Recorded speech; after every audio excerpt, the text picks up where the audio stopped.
الصلاۃ والسلام علیک یا رسول اللہ،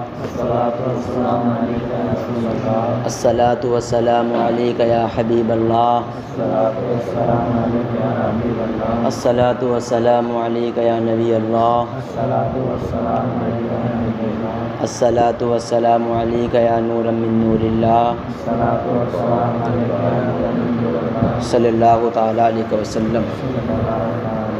اعوذ باللہ من الشیطان الرجیم، بسم اللہ الرحمن الرحیم۔ کل ہمارا سبق تھا ان اللہ علی کل شیء قدیر تک۔ سورہ بقرہ کی ابتدا سے لے کر یہاں تک اللہ تعالیٰ نے کفار، مشرکین اور منافقین، مومنین کا ذکر کیا، اور سب سے پہلے اللہ تعالیٰ نے مومنین کا ذکر کیا، متقین کی صفتیں بیان فرمائیں، پھر اللہ تعالیٰ نے کھلے ہوئے کافروں کا ذکر کیا، پھر اللہ تعالیٰ نے ان کے کفر اور عناد کی وجہ سے اور ان کی ضد کی وجہ سے اللہ تعالیٰ نے ان کے کانوں پر، ان کے دلوں پر مہر لگا دی۔ پھر اللہ تعالیٰ نے منافقین کا ذکر کیا، یعنی وہ لوگ جو بظاہر طور پر اپنے آپ کو مسلمان کہتے تھے اور حقیقت میں وہ کافر تھے۔ پھر اس کے بعد میں اللہ تعالیٰ نے منافقین کی دو بلیغ مثالیں بیان فرمائیں، اور اب سب لوگوں کو جمع کرنے کے بعد مومنین، کافرین اور متقین سب کو جمع کرنے کے بعد اللہ تعالیٰ نے فرمایا، یا ایھا الناس اعبدوا ربکم الذی خلقکم والذین من قبلکم لعلکم تتقون۔ اے لوگو، تم اپنے اس رب کی عبادت کرو جس نے تم کو پیدا کیا، والذین من قبلکم، اور تم سے پہلے لوگوں کو پیدا کیا، لعلکم تتقون، تاکہ تم پرہیزگار بن جاؤ۔ یہاں پر اللہ تعالیٰ نے مومنین، منافقین، کافرین، مشرکین، سب پوری سوسائٹی کو، پوری ہیومینٹی کو اللہ تعالیٰ نے جمع کیا اور کہا کہ تم اپنے اس رب کی عبادت کرو جس نے تم کو پیدا کیا۔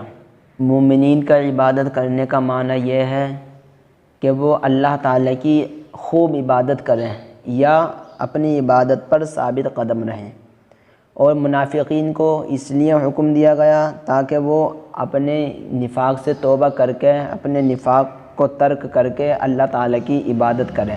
اور کافروں کو اس لیے حکم دیا گیا تاکہ وہ اپنے کفر کو چھوڑ کر اور اپنے جھوٹے خداؤں کو چھوڑ کر کے ایک اللہ تعالیٰ کی عبادت کریں، کیونکہ عبادت کرنا ہر کسی پر فرض ہے، واجب ہے۔ کسی کے کفر کی وجہ سے، کسی کے نفاق کی وجہ سے عبادت کا حکم ساقط نہیں ہوگا۔ جیسے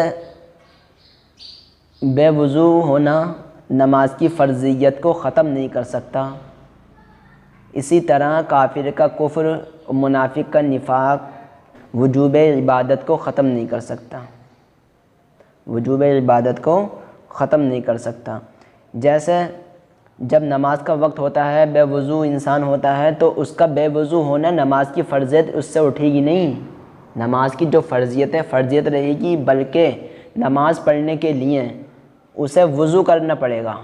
وضو لازمی ہے اس کے لیے۔ وضو کیا ہے؟ ضروری ہے نماز پڑھنے کے لیے۔ آپ یہ نہیں کہہ سکتے ہمارا وضو نہیں ہے، ہم سے عبادت ساقط ہو گئی، نہیں، بلکہ آپ بے وضو ہیں تو عبادت ساقط نہیں ہو سکتی، عبادت کی فرضیت ساقط نہیں ہو سکتی، بلکہ تمہیں وضو کرنا پڑے گا، اس کے بعد میں نماز پڑھنی پڑے گی۔ پہلے نماز پڑھنے کے لیے وضو کرنا شرط ہے، اسی لیے کافر کو نماز پڑھنے کے لیے، عبادت کرنے کے لیے اس کا ایمان لانا فرض ہے اس پر۔ یہ کافر ہونا وجوب عبادت کو ختم نہیں کر سکتا۔ جیسے ہمیں نماز پڑھنے کے لیے وضو کرنا ضروری ہے، ایسے ہی عبادت کرنے کے لیے کفر سے توبہ کرنا ضروری ہے، پھر اللہ تعالیٰ کی عبادت کرنا ضروری ہے۔ تو نماز پڑھنے کے لیے پہلے مسلمان ہونا ہے، اس کے بعد میں عبادت کرنی ہے۔ جیسے نماز پڑھنے کے لیے وضو کرنا ہے، اس کے بعد میں نماز پڑھنی ہے۔ یہاں پر بھی ایسی ہے۔ پھر اللہ تعالیٰ نے اپنے خالق ہونے پر دلیل دی کہ جس نے تم کو پیدا کیا، تو اللہ تعالیٰ ہر چیز کا پیدا کرنے والا ہے، پوری دنیا کو اللہ تعالیٰ نے پیدا کیا ہے، اور اللہ تعالیٰ حی و قیوم ہے، بہت زیادہ طاقتور ہے، اور جو زیادہ طاقتور ہوتا ہے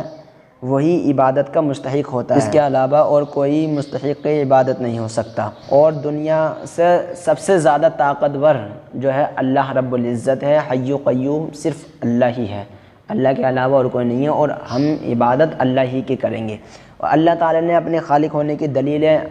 دی، ہمارے سامنے ہیں دلیلیں۔ اللہ تعالیٰ کے خالق ہونے اور لا شریک ہونے کی دلیل یہ ہے، اس کائنات کا کوئی بھی انسان خالق نہیں ہو سکتا، کیونکہ انسان کی زندگی ہمارے سامنے ہے، انسان ہمارے سامنے پیدا ہوا، ہمارے سامنے پلا بڑھا، اور ہمارے سامنے ہی اس کا انتقال ہو گیا، وہ چلا گیا، حادث ہو گیا۔ جو دنیا کی حادث چیز ہے وہ خالق نہیں ہو سکتی، کیونکہ اسے خود وجود میں لانا اللہ رب العزت کا کام ہے۔ اللہ رب العزت وجود میں لے کر کے آیا ان لوگوں کو،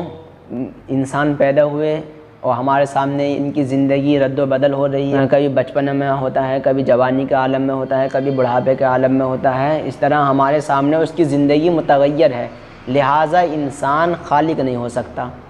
یہ پیڑ پودے، جمادات، نباتات، حیوانات، یہ کوئی بھی ان میں سے خالق نہیں ہو سکتا، ان کا بھی مشاہدہ ہمارے سامنے ہے، ہماری نظر میں ہے ان کے حالات کہ یہ ہمارے سامنے پڑتے ہیں، بڑھتے ہیں، اگتے ہیں زمین سے پیڑ پودے، تو یہ بھی خالق نہیں ہو سکتے۔ چاند، ستارے، سورج، یہ بھی خالق نہیں ہو سکتے، کیونکہ یہ خود مقررہ نظام سے چلتے ہیں اور یہ گردش کرتے رہتے ہیں مقررہ نظام سے، تو ان کا بھی ہمارے سامنے مشاہدہ ہے۔ یہ ٹائم سے چھپتے ہیں، ٹائم سے نکلتے ہیں، ان کا بھی ہمارے سامنے مشاہدہ ہے، لہٰذا یہ بھی خدا نہیں ہو سکتے، یہ بھی خالق نہیں ہو سکتے۔ اور یہ سورج اور چاند ستاروں کا گردش کرنا اس بات کی دلیل ہے کہ کسی نہ کسی ایسی قاہر نظام کے پابند ہیں، ایسے قاہر نظام کے حکم میں چل رہے ہیں کہ جو پوری دنیا پر قابض ہے، یہ اس بات کی دلیل ہے۔ تو اس سے ثابت ہوا کہ پوری دنیا کو بنانے والا صرف اللہ ہے، پوری دنیا کو چلانے والا اللہ ہے، اور پوری دنیا کو پیدا کرنے والا اللہ ہے۔ پوری دنیا کو اللہ تعالیٰ نے پیدا کیا اور اس کے علاوہ اور کسی نے پیدا نہیں کیا۔ اور جو لوگ یہ کہتے ہیں کہ یہ پوری دنیا خود بخود بن گئی، ان کے لیے بھی اللہ تعالیٰ کی یہ دلیل ہے، جب خود بخود ایک پانی کا گلاس نہیں بھر سکتا،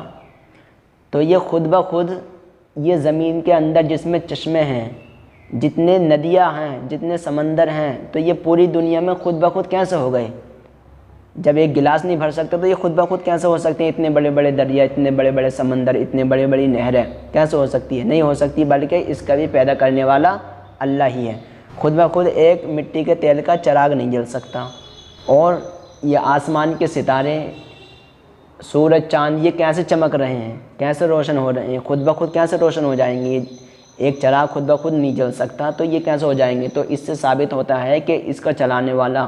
روشن کرنے والا، دنیا میں زمین کے نیچے چشمے بہانے والا، دریا میں پانی بہانے والا، سمندر بنانے والا صرف اللہ ہے، خالق ہے، اور جو خالق ہوتا ہے اسی کی عبادت کی جاتی ہے۔ اور اللہ تعالی نے ہمیں پیدا کیا ہے تو ہم اللہ کی ہی عبادت کریں گے، اس کے علاوہ اور کسی کی عبادت نہیں کریں گے۔ آپ اس کی مثال ایسے لیں، آپ کی اولاد ہوئی، آپ کے بیٹے ہوئے، اور آپ نے اپنے بیٹے کو بہت مشقت سے پالا، انہیں بڑا کیا، پرورش کی ان کی، انہیں کو کام سکھایا، پڑھایا، لکھایا، انہیں کام پہ ڈال دیا، یا کوئی جاب کرا دی، مطلب کسی روزگار سے لگا دیا۔ اب وہ پیسہ کمانے لگا، اب جو پیسہ کما رہا ہے، وہ جو اس کی کمائی ہے، تو اس کے حقدار اس کے والدین ہوں گے، نہ کہ محلے والے، کیونکہ اس کے والدین نے اسے پالا، اسے بڑا کیا،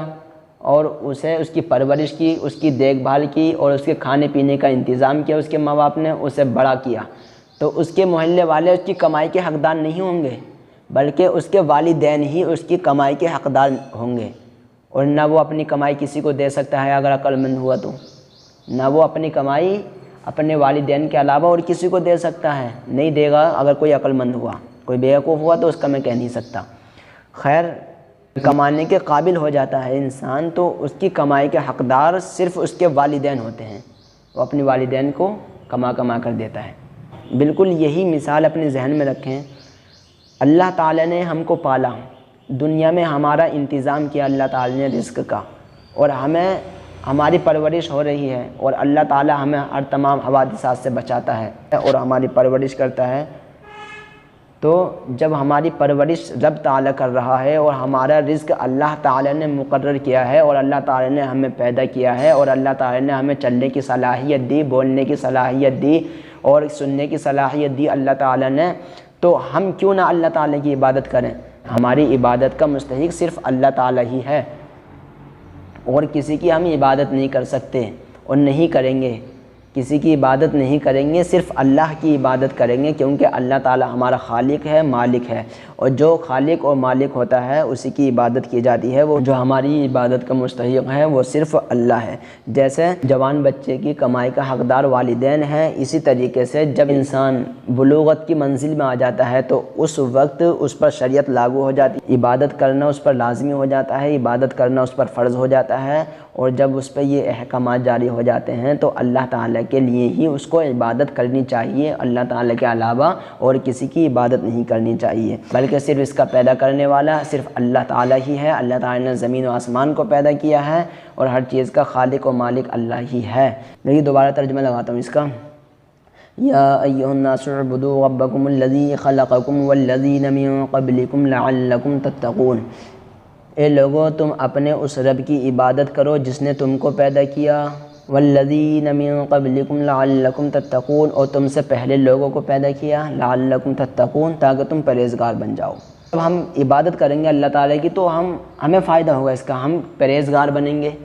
جب ہم پرہیزگار بنیں گے تو ہمیں اللہ تعالیٰ جزائے خیر عطا فرمائے گا۔ تو اس میں ہم نماز پڑھیں گے تو اللہ تعالیٰ کا اس میں کوئی فائدہ نہیں ہے، اور جب ہم نماز نہیں پڑھیں گے تو اس میں اللہ تعالیٰ کا کوئی گھاٹا نہیں ہے، بلکہ اس کا فائدہ بھی ہمیں ہے اور اس کا گھاٹا بھی ہمیں ہے۔ گھاٹا اس وقت ہوگا جب ہم اللہ تعالیٰ کی عبادت نہیں کریں گے، اور فائدہ اس وقت ہوگا جب ہم اللہ تعالیٰ کی بارگاہ میں سجدہ ریزی کریں گے، خدا کے فرامین پر عمل کریں گے، خدا کے حکم پر چلیں گے، تو تبھی ہمیں اس کا فائدہ ہوگا۔ تو اللہ تعالیٰ کو اس سے کوئی فائدہ نہیں ہوگا۔ کبھی کوئی بیوقوف کہنے لگے کہ ہم عبادت نہیں کرتے تو اللہ تعالیٰ کو نقصان ہوگا اس کا، یا ہم عبادت کرتے ہیں تو اللہ تعالیٰ کو اس کا فائدہ ہوتا ہے، نہیں، بلکہ فائدہ و گھاٹا ہمیں ہی ہوتا ہے۔ اللہ رب العزت کی ذات پہ کوئی فرق نہیں پڑتا۔ اگر ہم اس کی عبادت کریں گے اللہ تعالیٰ کی تو ہم کامیاب رہیں گے، اور اگر اللہ تعالیٰ کی عبادت نہیں کریں گے تو ہم ناکام رہیں گے، دنیا میں بھی اور آخرت میں بھی ہمیں رسوائی ملتی رہے گی۔ تو اللہ تعالیٰ نے اسی کو فرمایا لعلکم تتقون، تاکہ تم پرہیزگار بن جاؤ۔ نیکسٹ آیت میں اللہ رب العزت نے اپنی دلیل قائم کی ہے خالق و مالک ہونے کی، اور اس میں آگے بتایا ہے کہ اللہ تعالیٰ نے انسان کے لیے کیا کیا بنایا ہے۔ انشاءاللہ کل سے شروع کرتے ہیں یہاں سے۔ اللہ تعالیٰ کی بارگاہ میں دعا ہے کہ اللہ تعالیٰ ہم سب کو اس پر عمل کرنے کی توفیق عطا فرمائے۔ یا اللہ یا رحمان یا رحیم یا پاک پروردگار عالم، جو کچھ بھی پڑھا گیا یا سنا گیا یا اللہ اس میں جو خامی ہو یا اپنے فضل سے معاف فرما، یا اللہ اس کو معاف فرما کر اپنی بارگاہ میں قبول فرما، یا اللہ صحیح معنی میں ہمیں اس پر عمل کرنے کی توفیق عطا فرما، یا اللہ کلام مقدس کی نعمتیں لوٹنے کی توفیق عطا فرما، یا اللہ ہم سب کو نماز پنجگانہ پڑھنے کی توفیق عطا فرما، دنیا میں ہر آفت سے بچانا مولا، عقبہ میں نہ کچھ رنج دکھانا مولا، بیٹے جو تیرے پاک پیغمبر کے حضور ایمان پر اس وقت اٹھانا مولا، جد میں واپسی ہو یا اللہ، لبیک لا الہ الا اللہ محمد رسول۔